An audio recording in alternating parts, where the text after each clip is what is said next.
चलो भाई, टेबल तैयार हो गई। टेबल तैयार कर लिए क्या? एक बार देखिए, फटाफट से मैसेज करो। अगर तैयार हो गई तो ठीक है, नहीं फिर मैं बनवाता हूँ भाई। मैं बनवाऊं या बना लोगे आगे, ऐसे पूछ रहा हूँ टेबल के लिए।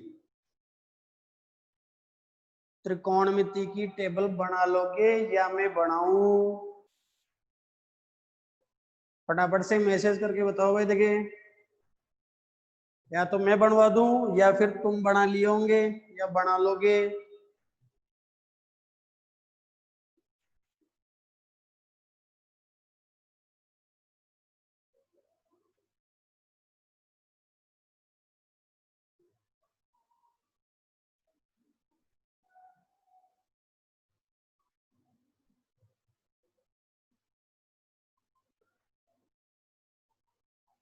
बना लोगे भाई?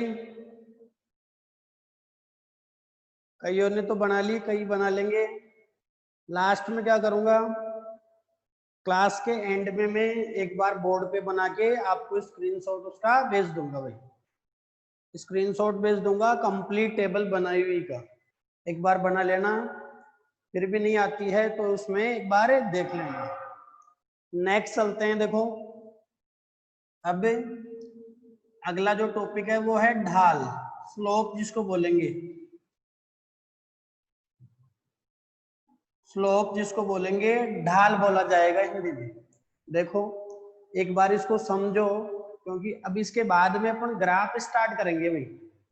तो ग्राफ अपने पास बहुत इंपॉर्टेंट है। तो उससे पहले एक बार ढाल समझो, स्लोप समझो।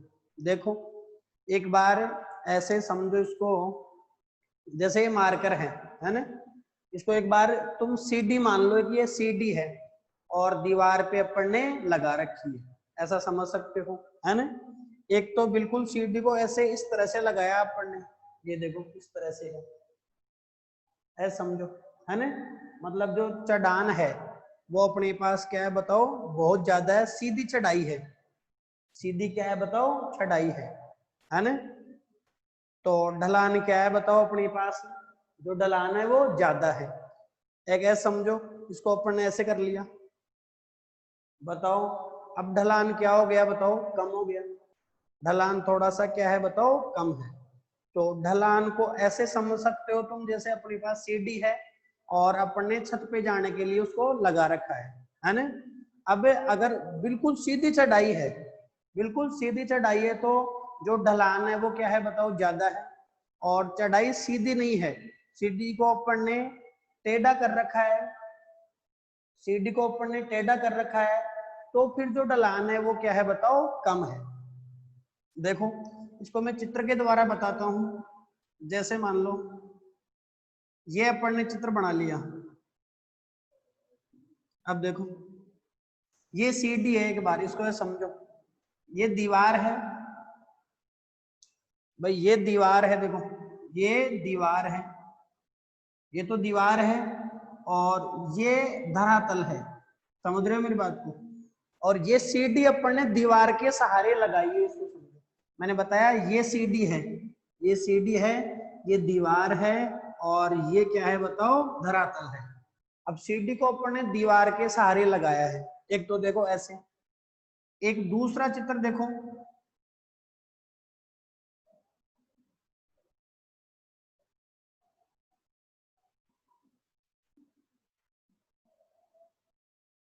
अब बताओ तुम दोनों चित्रों में देख के बता सकते हो किसमें ढलान ज्यादा है। देखो एक बार समझो, देखिए ये पहली स्थिति है और ये दूसरी स्थिति। मेरे को तुम देख के बताओ कौन सी में ढलान ज्यादा है। ये सीढ़ी है, इसमें ऐसे लगा रखी है सीढ़ी अपन ने, और इसमें सीढ़ी को ऐसे लगा रखा है। बताओ कौन सी वाली में ढलान ज्यादा है, पहली वाली में ढलान ज्यादा है या दूसरी वाली में ढलान ज्यादा है। ढलान को ऐसे समझ लो कि यहाँ बैठ गए तुम, तो जल्दी से फिसल के किस में आओगे, जिसमें ढलान ज्यादा होगा। जिसमें ढलान ज्यादा होगा उसमें जल्दी से नीचे आ जाओगे, और जिसमें ढलान कम होगा उसमें धीरे धीरे क्या आओगे बताओ, नीचे आओगे। अभी जो ढलान है वो कौन सी वाली में ज्यादा है बताओ अपने पास, दूसरी वाली में ज्यादा है। समझ रहे हो मेरी बात को? ढलान का बेसिक मतलब समझ गए होंगे, सीधी से समझ लो। कहीं चढ़ाई अपने पास बहुत ज्यादा चढ़ाई है, तीखी चढ़ाई है, तो वहां ढलान ज्यादा है, और चढ़ाई थोड़ी है तो वहां ढलान क्या है बताओ अपने पास कम है।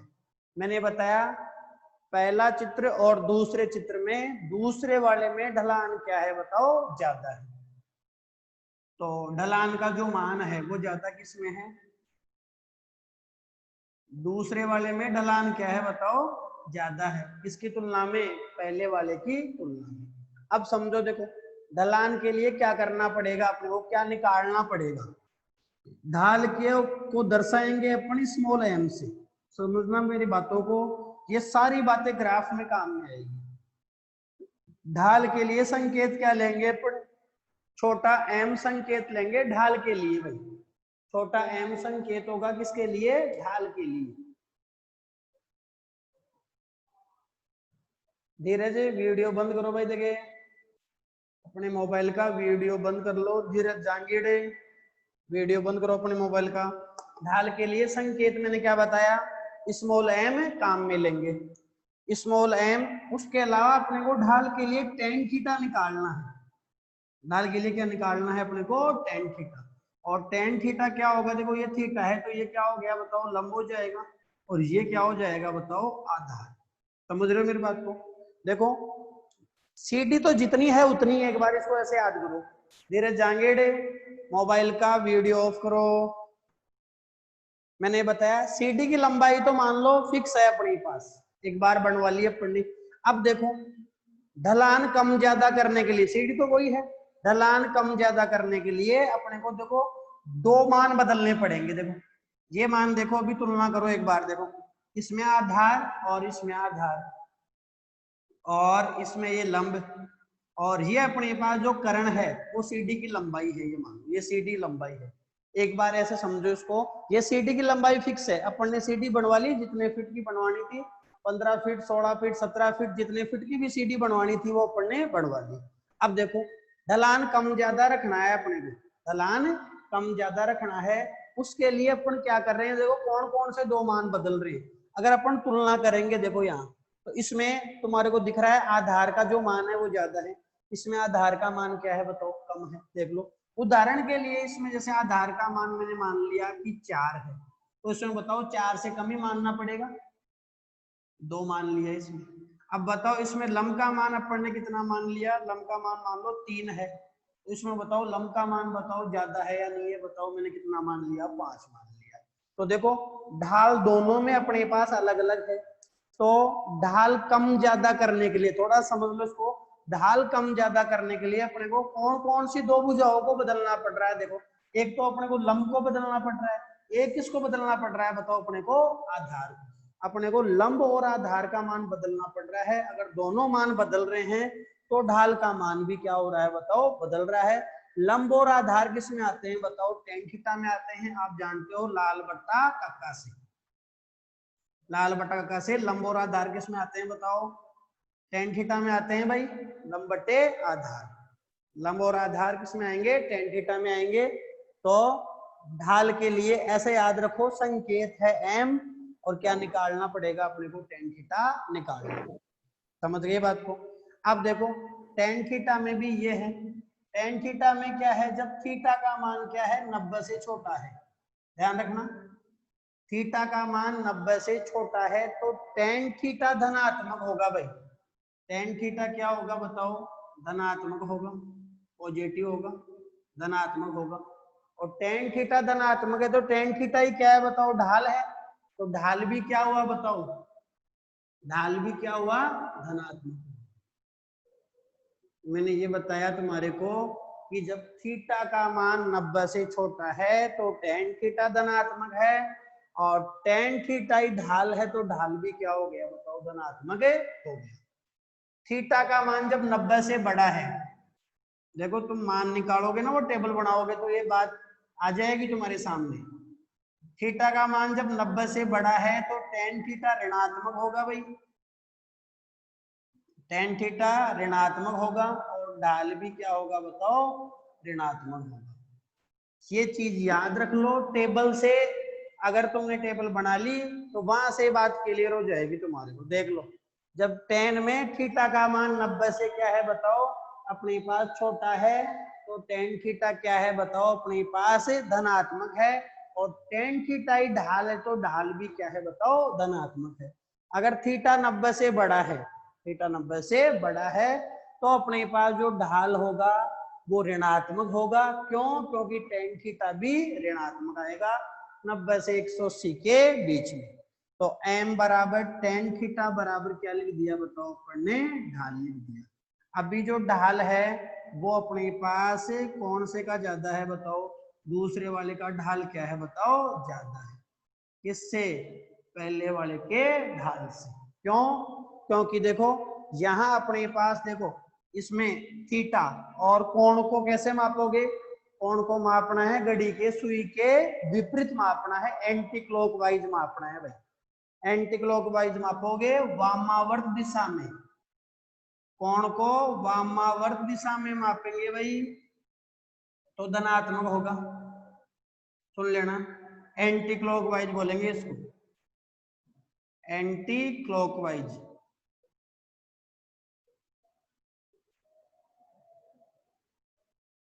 एंटी क्लॉकवाइज डायरेक्शन में अगर कोण को माप रहे हैं तो फिर क्या होगा बताओ, वो धनात्मक होगा। और क्लॉकवाइज माप रहे हो, क्लॉकवाइज दक्षिणावर्त बोलेंगे इसको, क्लॉकवाइज डायरेक्शन दक्षिणावर्त दिशा, दक्षिणावर्त जब माप रहे हो, क्लॉकवाइज माप रहे हो तो वो ऋणात्मक माना जाएगा। ये चीज मैंने पहले बता दी थी और बता दी मैंने। अब देखो एक बार इसमें देख लो, इस वाले में जो कोण है और इस वाले में कोण है, बताओ कौन से वाले में कोण ज्यादा है। देखो एक बार देखो, बोलो इसको थीटा 1 मान लेते हैं, इसको थीटा 2 मान लेते हैं, तो बताओ क्या होगा, थीटा 2 बड़ा है इससे, थीटा 1 से। देख लो, थीटा 2 बड़ा है किससे, थीटा 1 से। अभी तक अपने पास ये दोनों जो मान है वो 90 से क्या है बताओ, छोटे हैं। और 90 से जब तक छोटा है तब तक tan थीटा क्या रहेगा, धनात्मक रहेगा। लेकिन tan थीटा में भी एक चीज तुम जानते हो कि tan जो 0 होता है, tan 0 का मान 0 होता है। tan जो 30 डिग्री होता है उसका मान कितना होता है बताओ, 1/√3 होता है। 1/√3 का मीनिंग 1/1.732 हो गया। फिर tan 45 का मान कितना होता है बताओ, 1 होता है। tan 60 का मान कितना होता है बताओ, √3 होता है। tan 60 कितना होता है, √3। √3 का मीनिंग 1.732। एक चीज तुम्हारे को आ रही होगी, tan 90 अनंत होता है। tan जो 90 होता है, बोर्ड से हालांकि बाहर चला गया, tan जो 90 होता है वो कितना होता है, अनंत होता है। बस मैं एक चीज समझाना ये चाह रहा हूँ तुम्हारे को, tan 60 भी बोर्ड से बाहर चला गया भाई। मैं एक बार tan 60 को भी वापस से बना देता हूँ। tan 60 का मान है √3 और √3 का जो मान होता है वो 1.732 होता है। मैं जो चीज समझाना चाह रहा हूँ वो चीज समझो। मैंने ये बताया tan 0 का मान 0 है, tan 30 का मान क्या है बताओ, 1 से भी छोटा है। फिर tan 45 1 है, tan 60 1.732 है। कहने का मतलब tan में जैसे कोण बढ़ेगा, 0 पे तो 0 है, अब देखो कोण बढ़ाएंगे तो मान भी क्या होता जाएगा बताओ, बढ़ता जाएगा। मतलब कोण का मान 90 तक की बात कर रहे हैं अपन, 90 से कम कम की बात कर रहे हैं, समझ रहे हो। तो बताओ कोण बढ़ेगा तो मान भी बढ़ेगा। थीटा 2 बड़ा है, थीटा 2 बड़ा है तो बताओ क्या लिख सकते हैं, tan थीटा 2 भी बड़ा होगा किससे, tan थीटा 1 से। और tan थीटा ही क्या होता है बताओ, ढाल होता है, तो लिख दिया ढाल। दूसरे वाले का ढाल क्या है बताओ, ज्यादा है किससे, पहले वाले की ढाल से ज्यादा है। तो सेकंड वाले का ढाल क्या है बताओ, ज्यादा है किससे, फर्स्ट वाले के ढाल से। इतनी सारी बातों का निष्कर्ष ये है कि ढाल के लिए अपने को tan थीटा निकालना है, और जब थीटा अपने पास 90 से छोटा होगा तो tan थीटा धनात्मक होगा, ढाल भी धनात्मक होगा। अगर थीटा 90 से बड़ा आता है तो टेन थीटा ऋणात्मक होगा, ढाल भी ऋणात्मक होगा। ये चीज गौर कर लो, बस ढाल के लिए तुम्हारे को टेन थीटा निकालना है। ढाल के लिए क्या निकालना है बताओ, टेन थीटा निकालना है। और टेन थीटा की ये दो शर्तें मैंने तुम्हारे को बता दी। टेबल जब कंप्लीट कर लोगे तो वो चीजें और क्लियर हो जाएगी, वहां से तुम्हारे को क्लियर कट पता चल जाएगा कि कब धनात्मक है कब ऋणात्मक। अब चलो आगे चलते हैं। जब ढाल निकालना आ गया तो फिर देखो, अब ग्राफ की बात करते हैं। देखो कई चीजें होती है जो ग्राफ से आसानी से समझा जा सकता है। भाई ग्राफ से आसानी से समझी जा सकती है। जैसे मैं उदाहरण दूं तुम्हारे को, क्रिकेट मैच देखते हो, उसमें स्कोर कार्ड आता है, स्कोर कार्ड आता है, तो तुम आसानी से उसको समझ सकते हो। कैसे? एक तो वो अलग अलग लिख के दे तुम्हारे को कि पहले ओवर में इतने रन बने, दूसरे ओवर में इतने रन बने, तीसरे ओवर में इतने रन बने। एक उस चीज को ग्राफ से अगर उसने बता दिया तो जल्दी से अपन उसको समझ सकते हैं, पढ़ने के बजाय। एक तो पढ़ने में ज्यादा टाइम लगेगा, और ऐसे अपन ने ग्राफ बना दिया तो उसको देख के अपने समझ सकते हैं। कैसे? ऐसे समझो, देखो यहां अपन ने मान लो ओवर ले रखे, थोड़ा सा समझ लो, ओवर लिए, यहां अपन ने रन ले लिए। अब देखो ऐसे चल रहा है, जैसे ये 0 है, ये 1 है, ये 2 है, 3 है, 4 है, 5 है, 6 है, 7 है, 8 है, 9 है, 10 है, 11 है, और भी है। मान लो मैं इतना ही बताना चाह रहा हूँ, बाकी और भी है, 11 से ज्यादा रन भी बन सकते हैं। अभी अपन ने ये बताया कि जो पहला ओवर था यहाँ 1 है, तो यहाँ पे इतनी लाइन बना दी, यहाँ तक की लाइन बना दी। दूसरे के लिए अपन ने इतनी लाइन बना दी। तीसरे के लिए अपन ने इतनी लाइन बना दी। चौथे के लिए अपन ने इतनी लाइन बना दी। अब देखो इसको देख के तुम समझ सकते हो फटाफट से क्या, कि जब पहला ओवर आया तो कितने रन बने बताओ। यहाँ तो ओवर चल रहे हैं और यहाँ क्या चल रहे हैं बताओ, रन चल रहे हैं। पहले ओवर में कितने रन बने बताओ, 3 रन बने। ऐसे ही बताओ दूसरे ओवर में कितने रन बने भाई, 4 रन बने। तीसरे ओवर में कितने रन बने, 2 रन बने। चौथे ओवर में कितने रन बने बताओ, 7 रन बने। तो इसको देख के तुम समझ सकते हो, इसको देख के तुम्हें समझ सकते हो। अब मैं कुछ नहीं लिख रहा, मैंने कुछ नहीं लिखा तो भी तुम इसको देख के समझ जाओगे। इसको देख के क्या हो जाओगे बताओ, समझ जाओगे अपने पास। इसको देख के अपन समझ सकते हैं भाई कौन से ओवर में कितने रन बने। एक तो मैं तुम्हारे को पूरा बताता, पूरा क्या बताता भाई, पहले ओवर में इतने रन है, दूसरे ओवर में इतने रन है, तीसरे ओवर में इतने रन है। एक मैंने तुम्हारे को क्या बना दिया बताओ, ग्राफ बना दिया। ग्राफ को देख के तुम समझ गए कि क्या यहाँ हो रहा है, समझ रहे हो। तो ग्राफ अपने को काफी चीजों को आसान बनाएगा। ग्राफ क्या होगा बताओ, काफी चीजों क्या करेगा, आसान बनाएगा। जो जटिल चीजें होगी उनको आसानी से अपन समझने के लिए ग्राफ का उपयोग करेंगे। सबसे पहला जो ग्राफ आएगा, मैं कह रहा हूं ग्राफ बहुत ही इंपॉर्टेंट है अपने पास। जो ग्राफ होगा वो 11वीं में भी काम में आएगा और 12वीं में भी काम में आएगा भाई। कई जगह ग्राफ बना के दे देंगे, उसको समझना अपने को पड़ेगा भाई कौन सा ग्राफ है, कैसे क्या है। अब देखो सबसे पहला जो ग्राफ आएगा वो सरल रेखा का ग्राफ आएगा। सबसे जो पहला ग्राफ आएगा वो किसका आएगा बताओ, सरल रेखा का ग्राफ आएगा, स्ट्रेट लाइन ग्राफ आएगा भाई। मैं कह रहा हूं बहुत ही इंपॉर्टेंट टॉपिक है ग्राफ, थोड़ा सीरियसली इसको समझेंगे। स्ट्रेट लाइन ग्राफ की बात करते हैं अपन।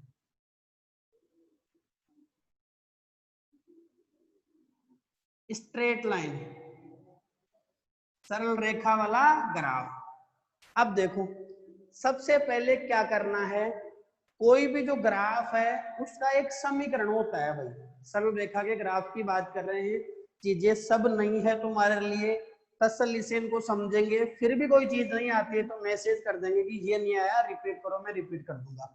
बाकी मैं इतना स्लो चल रहा हूँ, इतनी बार बता के चल रहा हूँ कि जो अगर ध्यान से बैठा होगा वो सीख लेगा, इतनी कोई नहीं है कि नहीं सीख पाएगा। अब देखो, सबसे पहले कोई भी जो ग्राफ आएगा, सरल रेखा ग्राफ भी पढ़ेंगे, परवलय भी पढ़ेंगे, अति परवलय भी पढ़ेंगे, दीर्घवृत्त भी पढ़ेंगे, वर्त भी पढ़ेंगे, अलग अलग आते रहेंगे। अभी तुम इतना समझो, पहले सरल रेखा पे आते हैं। सरल रेखा का ग्राफ हो या कोई सा भी ग्राफ हो, सबसे पहले अपने को उसका समीकरण लिखना आना चाहिए भाई। सबसे पहले ग्राफ का क्या लिखना आना चाहिए बताओ? समीकरण लिखना आना चाहिए भाई। सबसे पहले अपन ग्राफ का समीकरण जब सीख जाएंगे तो फिर आगे बात करेंगे। देखो, सरल रेखा का जो ग्राफ है, इसका जो समीकरण अपने को याद रखना है, समीकरण जो याद रखना है वो रखना है y बराबर mx प्लस सी। मैं सब चीजें बताऊंगा, एक बार ये समीकरण तुम्हारे को याद रखना पड़ेगा। ये जो है अपने पास वो सरल रेखा का समीकरण है।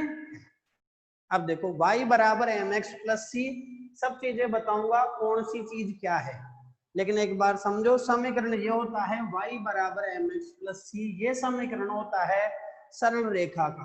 अब देखो, जहां x और y क्या है, देखो x, y ये चर है। x और y क्या है बताओ? चर है, जिनके मध्य ग्राफ खींचा जाएगा। लिख देता हूं मैं, जिनके मध्य ग्राफ खींचा जाता है, खींचा जाता है। देखो, x और y चर है, चर का मीनिंग जिसका मान बदला जा सकता है। चर का मतलब ये होता है जिसका मान बदल सकते हैं। तुमने बेसिक ग्राफ तो बनाए हैं 10th क्लास में, जैसे मैं थोड़ा सा रफली आइडिया दे दूं तुम्हारे को, यहां लिख दिया अपन ने x, यहां लिख दिया अपन ने y। सोचो, x का मान है 1, y का मान है 3, x का मान 2 है, y का मान 4 है, x का मान 3 है, y का मान 6 है, x का मान 4 है, y का मान 8 है। तो बताओ कैसे बनाओगे इस ग्राफ को? इस ग्राफ को अपन ऐसे बनाएंगे, ये x और ये y, ये धनात्मक x हो गया, ये ऋणात्मक x हो गया, x डैश लिख दो, ये धनात्मक y, ये ऋणात्मक y डैश लिख दिया मैंने। अब बताओ, x भी धनात्मक है और y भी धनात्मक है। देखो, x पे कितना है? 1 है, ये तो 0 0 हो गया भाई, मूल बिंदु हो गया। बताओ, x पे कितना है? 1 है, x पे 1 है तो y पे कितना चलना है भाई? 3 चलना है। तो y पे मान लो ये 3 हो गया। समझ गए बात को? ये आ गया, x पे तो 3 और y पे कितना, वो x पे तो 1 और y पे कितना? 3। ऐसे देखो, x पे कितना है? 2 है भाई, एक पॉइंट तो ये मिल गया अपने को। बताओ, ऐसे ही बताओ, x पे 2 और y पे कितना? 4, मान लो ये 4 है, तो ये पॉइंट मिल गया। इधर से 2 और इधर से कितना बताओ? 4, ये पॉइंट मिल गया अपने। समझ रहे हो मेरी बात को? तो जो तुमने ग्राफ बनाए थे 10th क्लास में, बताओ वो किस किस के मध्य बनाए थे? x और y के मध्य बनाए थे। समझ रहे हो मेरी बात को? दोनों ही चर है, मतलब दोनों का मान ही क्या हो रहा है बताओ? बदल रहा है। तो वो ही x और y है, सुन लेना कान खोल, वो ही x और y है जो तुमने 10th क्लास में लिए थे। ये x है और ये क्या है बताओ? y है। समझ आ गई होगी बात? मैंने बताया x और y चर है जिनके मध्य ग्राफ प्लॉट कर रहे हैं, ग्राफ अपन खींच रहे हैं। देखो, इतनी बात समझ आने के बाद में अपन आगे चलते हैं। m क्या है बताओ? मैंने बताया था m किसका संकेत है बताओ? अभी अभी बताया था, m संकेत है किसका? ढाल का। m क्या है बताओ? m ढाल है। और ढाल कैसे निकालते हैं बताओ? ढाल निकालते हैं अपन tan थीटा से। मैंने अभी अभी बताया था m क्या है बताओ? ढाल है। और ढाल कैसे निकालेंगे बताओ? ढाल निकालेंगे किससे? tan थीटा से। tan थीटा से ढाल निकाला जाएगा। शर्त वही होगी, थीटा का मान 90 से छोटा है तो tan थीटा धनात्मक आएगा, और tan थीटा धनात्मक आएगा तो ढाल भी क्या आएगा बताओ? धनात्मक आएगा। और थीटा का मान 90 से बड़ा है तो ढाल क्या आएगा बताओ? अपने पास ऋणात्मक आएगा, क्योंकि tan थीटा भी क्या हो जाता है बताओ? ऋणात्मक हो जाता है। सी क्या है बताओ? सी है अपने पास वाई एक्स पर काटा गया अंतःखंड, वाई एक्स पर काटा गया अंतःखंड, अंतःखंड मैंने बताया सी क्या है, वाई एक्स पर काटा गया अंतःखंड है। कैसे, देखो जैसे मान लो ये x x डेस है और ये क्या है y y डेस। मैंने ग्राफ की लाइन बनाई है, ये ग्राफ की लाइन है। देखो मैं एक बार फिर बता दे रहा हूं तुम्हारे को, ये तो अपन ने बनाई रखा है भाई, ये तो जानते ही हैं अपन, x x डेस और y y डेस, ये तो जानते हैं अपन। अब देखो ये तो जानते ही हैं, अब ये ग्राफ की लाइन बना दी मैंने, बताओ स्ट्रेट लाइन बनाई है, सरल रेखा बनाई है। तो जो सरल रेखा बनाई है वो देखो वाई एक्स को कहाँ काट रही है, वाई एक्स को कहाँ काट रही है। देखो अब तुम बोलोगे यहाँ काट रही है, यहाँ तो किसको काट रही है, वो एक्स एक्स डेस को काट रही है। मैंने बताया कि वाई एक्स पर काटा गया अंतःखंड होगा ये, तो बताओ ये कहाँ काट रही है, यहाँ काट रही है। समझ रहे हो मेरी बात को। तो मूल बिंदु से दूरियां कहाँ से मापते हैं बताओ, मूल बिंदु से। ये अपने पास मूल बिंदु है, वो नाम दे दिया उसको, ओरिजिन बोलेंगे इंग्लिश में मूल बिंदु। इसके निर्देशांक हो जाएंगे 0,0 जाएंगे। तो मूल बिंदु से जहां भी अपने पास सरल रेखा वाली लाइन वाई एक्स को काटे, उस बिंदु तक की दूरी अपने को मापनी है। कहने का मतलब मूल बिंदु से ये दूरी मापनी है अपने को, तो ये सी होगा अपने पास। ये क्या होगा बताओ, सी होगा। अभी देखो मूल बिंदु से जो दूरी माप रहे हैं वो अपन कहाँ माप रहे हैं बताओ, ऊपर की तरफ माप रहे हैं, मतलब प्लस वाई पे माप रहे हैं अपन। तो बताओ सी क्या रहेगा, बताओ धनात्मक होगा। सी क्या है बताओ, धनात्मक है। सी 0 से बड़ा है, मतलब क्या कह सकते हैं बताओ, सी धनात्मक है। समझ रहे हो मेरी बात को। और देखो और बताता हूं मैं, सी के बारे में और बताता हूं। जैसे मान लो मैंने ये ग्राफ बनाया, ये ग्राफ बनाया, ये x x डेस है, ये y y डेस। अब देखो मान लो ग्राफ की लाइन ये है, ये ग्राफ की लाइन है, ये कौन सी लाइन है बताओ, ग्राफ की लाइन है, सीधी लाइन ही माननी है अपने को।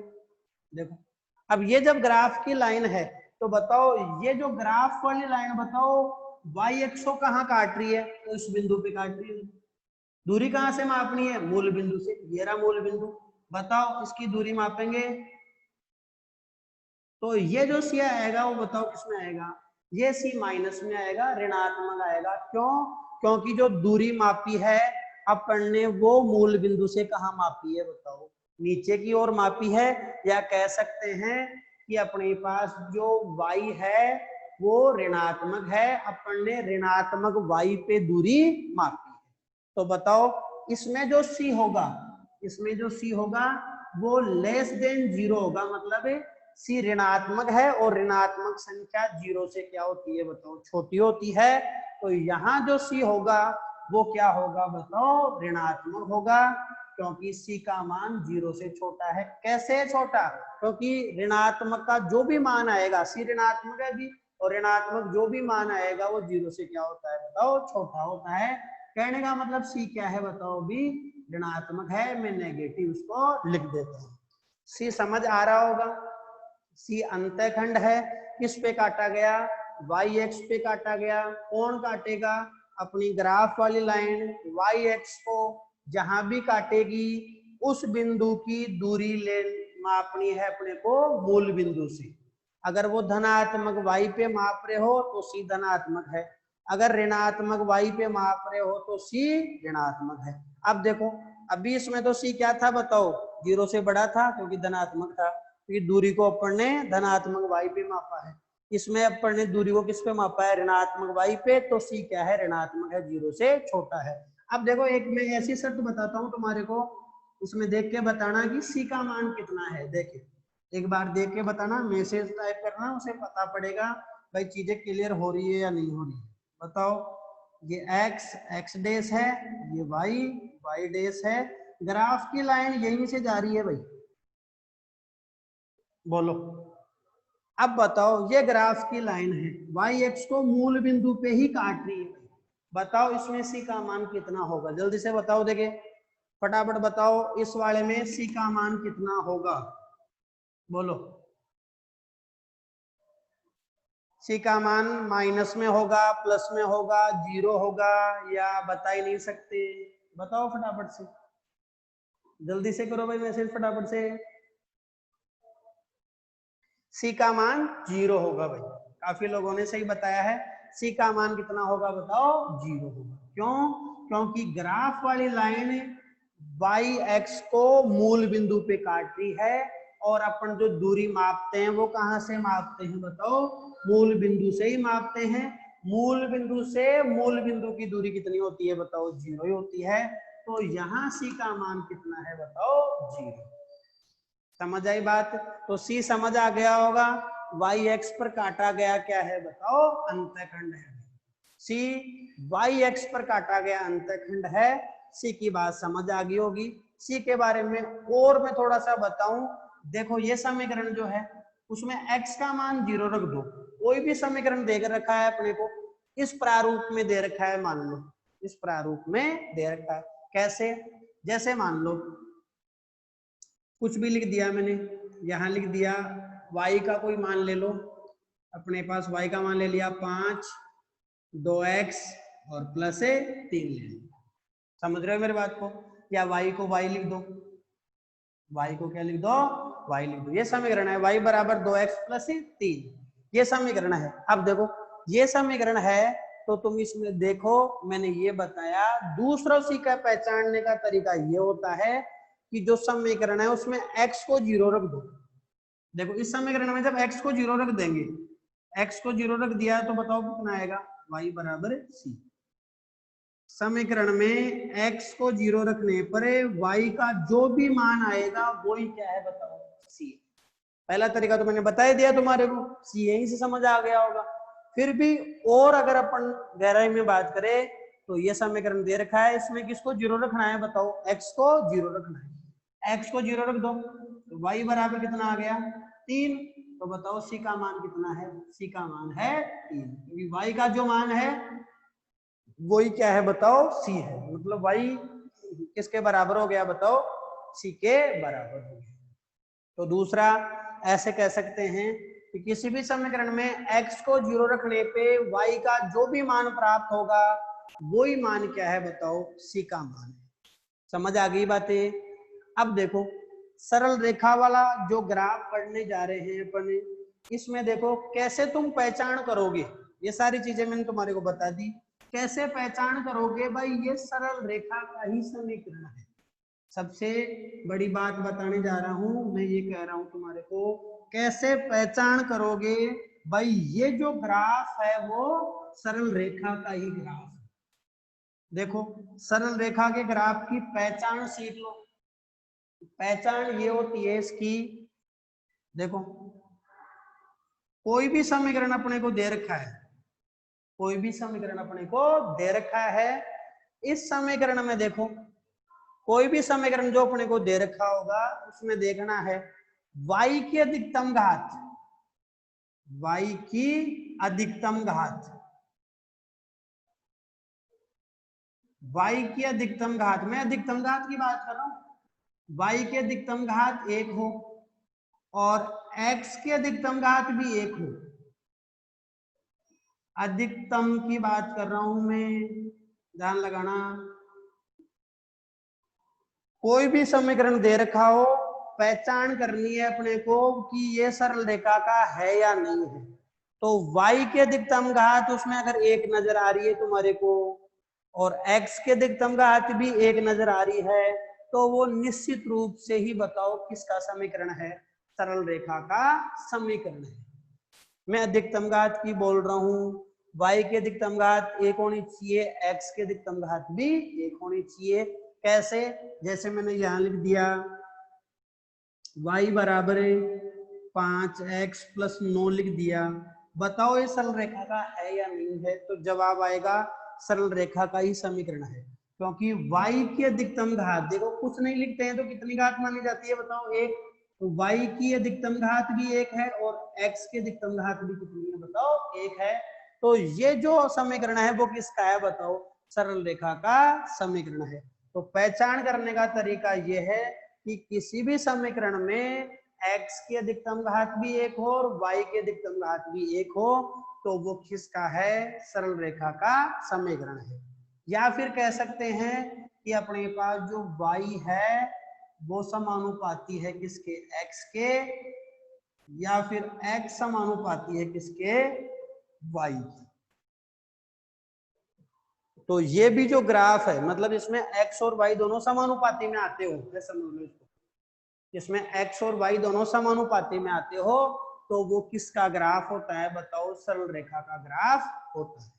तो ये जो सरल रेखा के ग्राफ है उनको अपन डीपली पढ़ेंगे। मैंने ये बेसिक तुम्हारे को आइडिया बता दिया कैसे कैसे चीजों को समझना है। अब देखो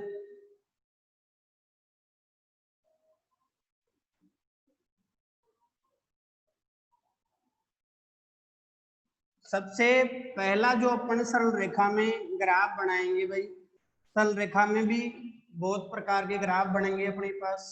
देखना सबसे पहला जो ग्राफ बना रहा हूं मैं लिख रहा हूं, देखो यहां मैंने समीकरण लिख दिया, यहां मैंने समीकरण लिख दिया y बराबर mx प्लस सी। मेरे को इसी का ग्राफ बनाना है, इसी का ग्राफ बनाना है ना। फिर मैं समीकरण लिख दूंगा जैसे y बराबर है mx माइनस सी लिख दिया, y बराबर है माइनस mx प्लस सी लिख दिया, y बराबर है माइनस mx माइनस सी लिख दिया, y बराबर है mx लिख दिया, y बराबर है माइनस mx लिख दिया। ये देखो सारे जो ग्राफ है वो किसके हैं बताओ, सरल रेखा के हैं। आज मैंने जितना बताया उतना करेंगे, कल से अपन क्या करेंगे, इन ग्राफों को एक एक करके कंप्लीट समझेंगे। मैंने जो काम बताया वो ये है टेबल कंप्लीट करेंगे, और ये मैंने जो ग्राफ का बेसिक बताया उसको भी एक बार पढ़ लेंगे ताकि अपने को कल की क्लास में कोई दिक्कतें नहीं आए, फटाफट से पहचान जाएगी कौन सी चीजें क्या है।